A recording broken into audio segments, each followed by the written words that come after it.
जयता जगन्नाथः जयता जगन्नाथः जयता जगन्नाथः कुन्देन्दुहार घनसार तुषार शुभ्रं कादम्बरी रसनिषेवण रक्तनेत्रं नीलाद्रिमण्डप विराजितदारुमूर्तिं वन्दे सदामितबलं बलदेवदेवं भगवतः श्रीबलभद्रस्य पण्डिविजयोत्सवः अस्माभिः अवलोक्यते एवं भगवत्याः देव्याः सुभद्रायाः पहण्डि उत्सवः इदानीम् अस्माभिः साक्षात् अखिलक्षे क्रियते श्रीपुरुषोत्तमक्षेत्रे मूढविग्रहाणां स्नानयात्रायां रथयात्रायां च श्रीमन्दिरस्य रत्नसिंहासनात् बहिरानयनं बहिरागमनं पहण्डिविजयः इति कथ्यते।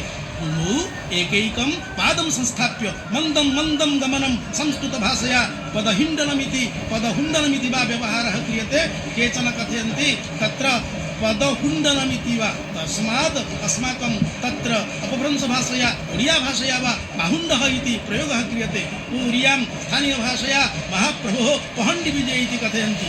एतच्च वर्षे शतवारं तत्र विधीयते। अहो अपूर्वं दृश्यं टाहिया इति अस्य प्रभोः शिरसि या पुष्पशोभा दृश्यते। भवन्तः अवलोकयन्तु कथं प्रभुः अद्य सुसज्जितः वर्तते। भक्तानां कृते दर्शनार्थं बहिरागच्छति। अतः ज्येष्ठपूर्णिमायां स्नानयात्रावसरे रत्नसिंहासनात् स्नानमण्डपं प्रति गमनं, रात्रौ स्नानमण्डपात् अनवसरस्थानं प्रति प्रत्यागमनम्, आषाढशुक्लद्वितीयायां श्रीगुण्डिचायात्रादिवसे ततः अनवसरस्थानात् सिंहद्वारे सुसज्जितायां रथत्रयाणामुपरि श्रीविग्रहाणामपि आगमनं, श्रीगुण्डिचामन्दिरस्य पुरतः रथत्रयतः अवतीर्य श्रीगुण्डिचामन्दिरस्य अन्तःसिंहासने गमनम्, आषाढशुक्लदशम्यां तिथौ प्रत्यावर्तनयात्रासमये श्रीगुण्डिचामन्दिरस्य सिंहासनात् पुनः रथत्रयस्य उपरि आगमनं, रथयात्रां परिसमाप्य श्रीरात्रिविजय निमित्तं रथत्रयतः श्रीमन्दिरस्य अन्तः रत्नसिंहासनं प्रति गमनं चेति देवानां षड्वारं पहण्डिविजयः विधीयते। एतद् वयं जानीमः कथं भारतीयसंस्कृतौ श्रीजगन्नाथसंस्कृतौ तत्र भगवतः एवं च भक्तानां परस्परं कथं मेलनं भवति। एवं च उच्यते त्रिवारं गोटिपहण्डि इति, त्रिवारं च धाडिपहण्डि इति स्थानीयभाषया कथ्यते। रत्नसिंहासनात् श्रीविग्रहाणां निर्दिष्टस्थानं प्रति एकैकशः एकस्मात् परम् अपरस्य विग्रहस्य आनयनं गोटिपहण्डि इति विजयोत्सवेषु विधीयते। सेवकाः निर्दिष्टस्थाने एकं विग्रहं संस्थाप्य पुनः अपरं विग्रहं नयन्ति इति तत्र बोध्यते। प्रत्यावर्तनसमये सर्वेपि श्रीविग्रहाः एकैकशः पङ्क्तौ आनीयन्ते। तदा धाडिपहण्डि इति व्यवहारः। स्नानयात्रा सन्दर्भे ज्येष्ठपूर्णिमायां प्रातःकाले चतुर्धामूर्तीनां मङ्गलार्पणनीतिः विधीयते। ततः सर्वप्रथमं श्रीसुदर्शनस्य, ततः श्रीबलभद्रस्य, तदनु श्रीसुभद्रादेव्याः परिशेषे च श्रीजगन्नाथस्य पहण्डिविजयः भवति। ततः नीलाद्रिमहोदय उच्यते सुदर्शनं पुरस्कृत्य बलभद्रं ततः परं सुभद्रां च ततो नीत्वा जगदीशं सुरेश्वरं सर्वे श्रीअङ्गसेवकाः दैतापतिसेवकाः कथम् अत्यन्तम् उत्साहेन स्वस्कन्धे भगवतीं देवीं शक्तिस्वरूपिणीं सुभद्रां तत्र स्वीकृत्य कथं वेगेन तत्र दर्पदलनरथं प्रति नयन्ति इति भव्यं दृश्यम् अवलोकयन्तु भवन्तः। कथं देवी माता सुभद्रा पुत्रैः भक्तैः सेवकैः अत्र सेव्यते इति अवलोकयन्तु। एवं श्रीगुण्डिचायात्रावसरे प्रातः अवकाशप्रभृतयः पूजार्चनाः सम्पादिताः भवन्ति। केवलं तत्र चित्रान्नं स्थानीयभाषया खेचडीभोगः इति कथ्यते। तदेव नैवेद्यरूपेण समर्प्यते। अतः दैतापतिसेवकानां हस्तान् स्कन्धान् च अवलम्ब्य श्रीसुदर्शनः पहण्डिविजयं कृत्वा श्रीसुभद्रादेव्याः दर्पदलने विराजते। अस्माभिः इतः पूर्वम् अवलोकितं प्रप्रथमं श्रीसुदर्शनदेवः शून्यपहण्डिद्वारा दर्पदलने विराजते। एवं च तथैव श्रीसुभद्रायाः अपि पहण्डिविजयः विधीयते। इदानीं वयं तत्र साक्षात् अवलोकयामः। श्रीबलभद्रं तथा श्रीजगन्नाथं च दैतापतिसेवकाः पट्टवस्त्रस्य रज्जुद्वारा दृढं बन्धनं कृत्वा सधीरं पहण्डिविजयं कारयन्ति। तत्र सर्वप्रथमं पहण्डिविजयनिमित्तं विजयकाहळः ध्वन्यते। अतः सेवकाः घण्टकाहळप्रभृतीनां वाद्यानां वादनं कुर्वन्ति। शामुखुण्टिया सेवकाः तथा बेहराखुण्टिया सेवकाः स्वहस्तेषु क्षेत्रदण्डधारणपूर्वकं मणिमा श्रियङ्गं प्रति सावधानः इत्यादि उच्चैः उच्चारयन्तः युग्मवेत्राघातशब्दं कुर्वन्तः अग्रे अग्रे चलन्ति। श्रीमन्दिरस्य अन्तः सप्तपवत्सस्थानं प्रति यदा चतुर्धामूर्तयः क्रमशः आगच्छन्ति तदा परम्परानुसारं राघवदासमठपक्षतः विशिष्टशैल्या पुष्पवंशदण्ड तुलसीप्रभृतिभिः निर्मितं भूषणं टाहिया इति समर्प्यते। इदानीं गच्छन्ति अहो अपूर्वदृश्यं काहिया इत्यस्य पुष्पालङ्करणं एतत् पुष्पालङ्करणस्य शोभा स्वीकुर्वन्ति इति भवन्तः साक्षात् अवलोकयन्ति पश्यन्तु तेषां श्रमः कीदृशः वर्तते सेवा भवनास्मरणं भवति कथं तत्र भगवान् बालकृष्णः वज्राकर्षणद्वारा कथं सः दण्डितमासीत् इदानीं तत्र एते भक्ताः एते सेवकाः तस्य आकर्षणं कुर्वन्ति बलादेव चारमाळद्वारा सोपानश्रेण्या निर्मिता वर्तते रथे रथस्य उपरि भगवन्तं बलभद्रम् आनेतुं बहुश्रमं स्वीकुर्वन्ति इति भवन्तः साक्षात् अवलोकयन्ति पश्यन्तु तेषां श्रमः कीदृशः वर्तते सेवा भवना वर्तते भक्तिभावना वर्तते भक्त्या सेवया महाप्रभुं रथस्य उपरि आकर्षन्ति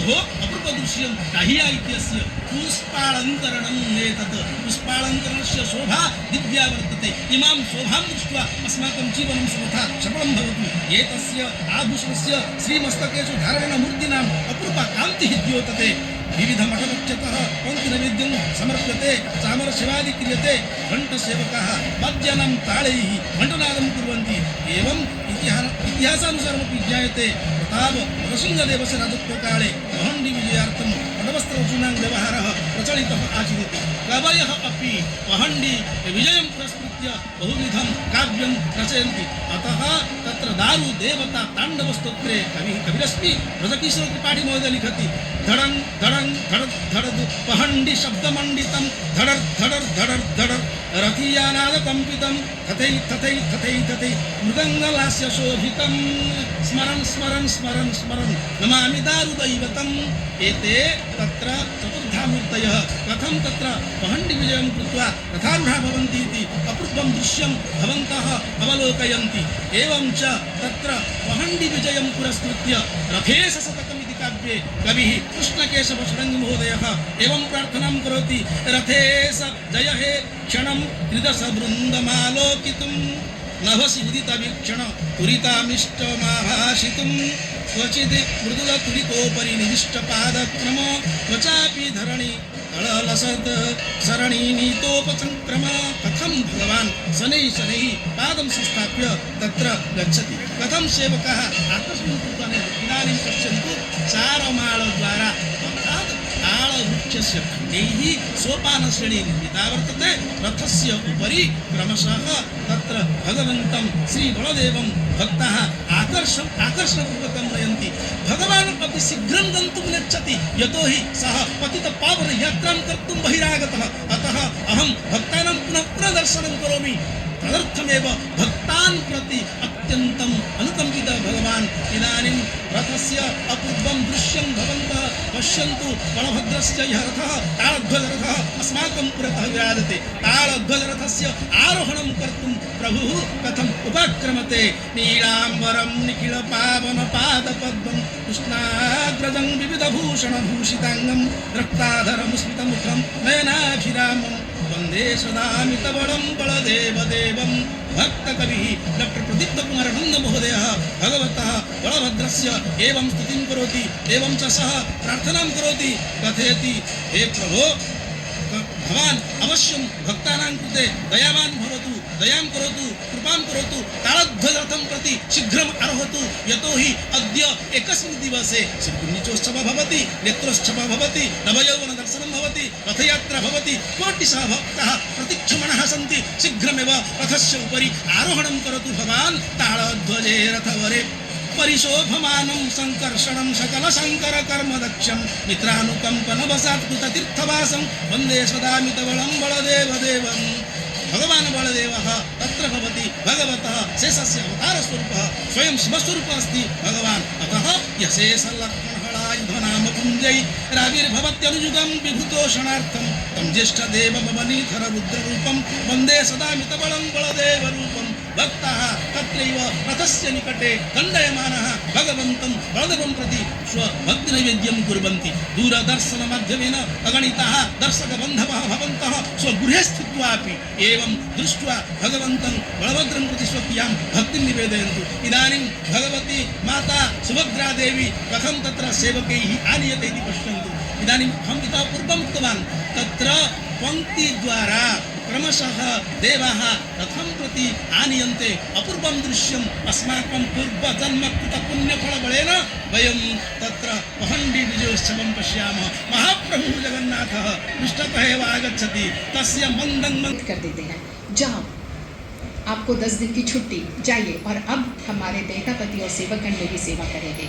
भक्तगण के विभिन्न रूप राधा कृष्ण बने हुए ये भक्त किस तरह से माथे पे चुनरी डाल के वो राधा का रूप धारण किए हुए हैं और वो कृष्ण का साथ में ढोलक मृदंग बजाते हुए भक्त अपनी भक्ति को जब भगवान के सामने पेश करते हैं तो विभिन्न रूपों से, मुझे गीत गाना आता है तो मैं भजन गाऊंगा, मुझे नृत्य आता है तो मैं नृत्य करूंगा, मुझे नाटक आता है तो मैं नाटक करूंगा, मैं नाट्य कला में संपूर्ण हूँ तो वही करके दिखाऊंगा, लेकिन मैं अपने ईश्वर को, अपने इष्ट देवता को, अपने भगवान को अपनी भक्ति से रिझाऊंगा। ये उनके मन में रहता है। किसी भी रूप में, किसी भी तरह में हाथ जोड़कर विनय की मुद्रा में या दोनों हाथ ऊपर करके पूर्ण शरणागत अवस्था में। कहते हैं जब महाभारत की सभा में द्रौपदी का चीरहरण हो रहा था तो द्रौपदी ने सबसे अनुरोध किया था रक्षा के लिए कि ये घिनौनी कार्य को बंद किया जाए। तब धृतराष्ट्र से लेके पितामह से लेके सभी माथा झुकाकर बैठे रहे। तब उन्होंने अपना प्रिय मित्र कृष्ण को बुलाया, लेकिन कृष्ण नहीं आए। वो रुक्मिणी के सामने बैठ के भोजन कर रहे थे तो रुक्मिणी ने पूछा था, हे नाथ तुम क्यों नहीं जाते तुम्हारी सखा द्रौपदी को बचाने? तो उन्होंने कहा था अभी भी उसमें दम है। एक हाथ से उसने अपनी साड़ी को वक्षस्थल पे रखा हुआ है और दूसरे हाथ से वो मुझे बुला रही है। जिस दिन वो पूरा मेरे पे विश्वास करेगी मैं तत्काल पहुंचूंगा। और वही हुआ जब द्रौपदी ने दोनों हाथ ऊपर करके हे प्रभु, हे जगन्नाथ, हे कृष्णा किए तो तत्काल कृष्ण वहाँ पहुँच गए और सहस्र हाथ लंबी साड़ी उसको दे दिए और वो वस्त्र को खींचते खींचते दुशासन बेहोश होकर गिर पड़ा। ये कथा नहीं, ये सत्य घटनाएं हैं। अंग्रेजी में बहुत लोग कहते हैं मिथिलॉजिकल, लेकिन ये पौराणिक कथाएं कहीं ना कहीं घटित हुई थी। तो ईश्वर प्रभु जगन्नाथ जो भक्त पूर्ण रूप से उनके पास शरणागत होता है वो तत्काल उसके मुसीबत हो, विकट समस्या हो, दुविधा में हो, शंका में हो, किसी भी रूप में हो, भक्त अगर उन्हें पुकारते हैं तो ये स्वयं भगवान पहुंच जाते हैं। श्री जगन्नाथ की ये जो रथ यात्रा है, अनुपम रथ यात्रा, ये लगभग 1 मास से अधिक व्याधि की है। ऐसे नहीं कहते कि सिर्फ 9 दिन की यात्रा है, नहीं, बहुत लंबे समय से चलती है। बसंत पंचमी के दिन से कौन सी लकड़ियाँ लगेगी, कौन से काष्ठ इस यात्रा में इस्तेमाल किए जाएंगे वो चिन्हित होते हैं और उनको पहले तो होता था नदियों से लेके आया जाता था। भार्गवी नदी है, दूसरी नदी है, उन सब से लेके बहा कर लाते थे। बाद में उनको बैलगाड़ी में लाते थे। अभी तो यातायात की समस्या नहीं है, लेकिन फिर भी एक परंपरा की रक्षा करने के लिए 3 लकड़ियों को 3 बैलगाड़ियों में रख के लाया जाता है और उसके बाद ये लकड़ियाँ सब जो काष्ठ है ये रथ खला के सामने पहुँचती हैं। यात्राएँ, और यही यात्रा सबसे प्रिय है जहाँ पर विश्व के हर कोने से, हर धर्म के, हर जाति के लोग आते हैं। इस यात्रा का प्रारंभ पवित्र अक्षय तृतीया को होता है। इसी दिन से नीलाद्री विजय मंदिर प्रवेश यानी कि पर्यंत से कम 2.5 मास तक रथ यात्रा के विभिन्न विधि विधान नीति इत्यादि का पालन होता है। संप्रति श्री गुंडीचा रथ यात्रा के दिन दूसरे दिन रथों को गुंडीचा मंदिर में पहुँचने की व्यवस्था की गई है। इस वर्ष में कुछ अनोखा हुआ है। पुष्य नक्षत्र द्वादश, आषाढ़ मास की द्वितीया और यहाँ पे नेत्रोत्सव और नवयौवन दर्शन और रथ यात्रा का आरंभ एक ही दिन में किया है, क्योंकि कृष्ण पक्ष में 2 तिथियाँ घट गई हैं। हमारा कैलेंडर जो होता है वो अंग्रेजी कैलेंडर की तरह नहीं होता कि हर दिन 365 दिन में नया कैलेंडर बन जाता है, बल्कि हर क्षण नक्षत्र को देख के गणना की जाती है। तो 50-60 वर्ष बाद हर क्षण जुड़ते जुड़ते जुड़ते जुड़ते 1-2 दिन आगे पीछे हो जाता है।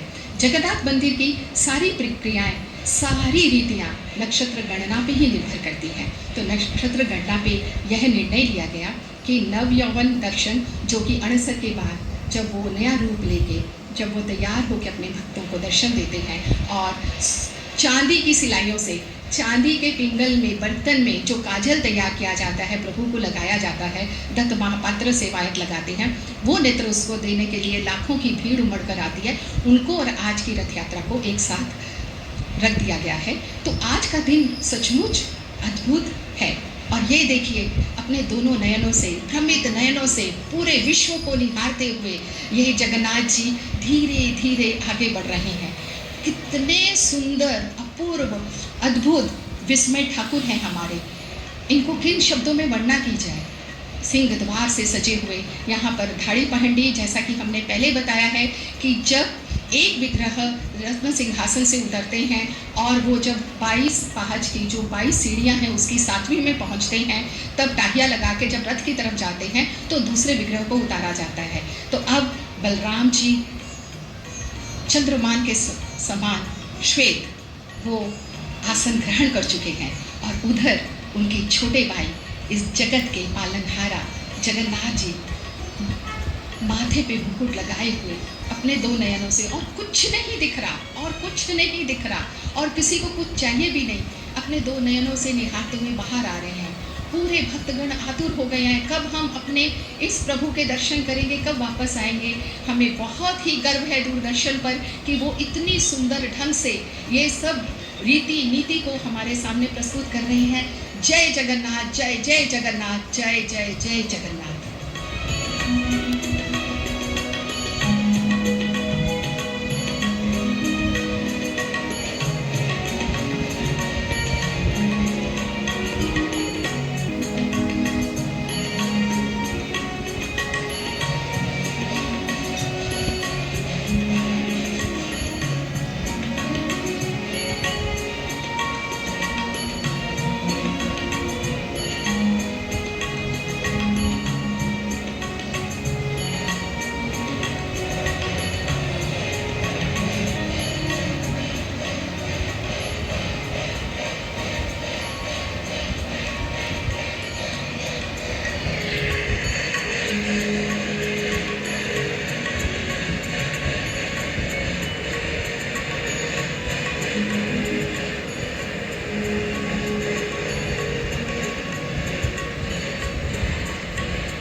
Jai Jagannath, all the glory to Lord Jagannath. Every day in the almanac that is followed in the temple of Lord Jagannath is a celebration in honor of the Lord, to sing the glory of the Lord. But actually, if we calculate the main celebrations, we find 24 high festivals that enliven the temple calendar, and they are associated with the events and life of Lord Rama and Lord Krishna. And Lord Rama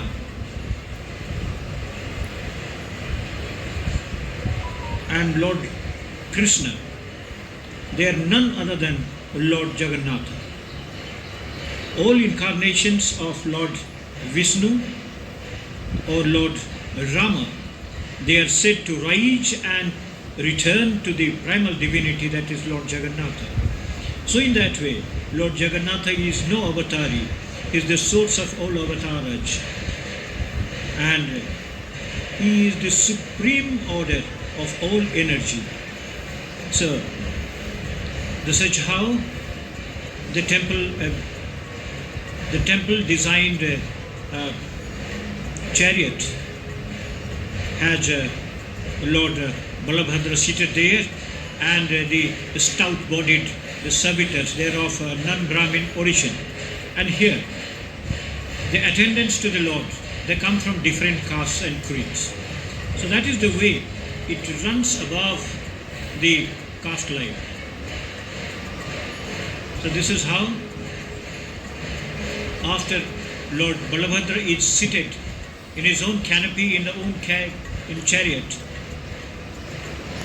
Goddess Subhadra is already seated, and with her foremost came Lord Sudarsana, and Lord Jagannatha is about to step out of the main canopy of the lion's gate, and that is why the center of all attraction is he himself, where all the fanfare is going on, the celebration is going on. As we can see in the that is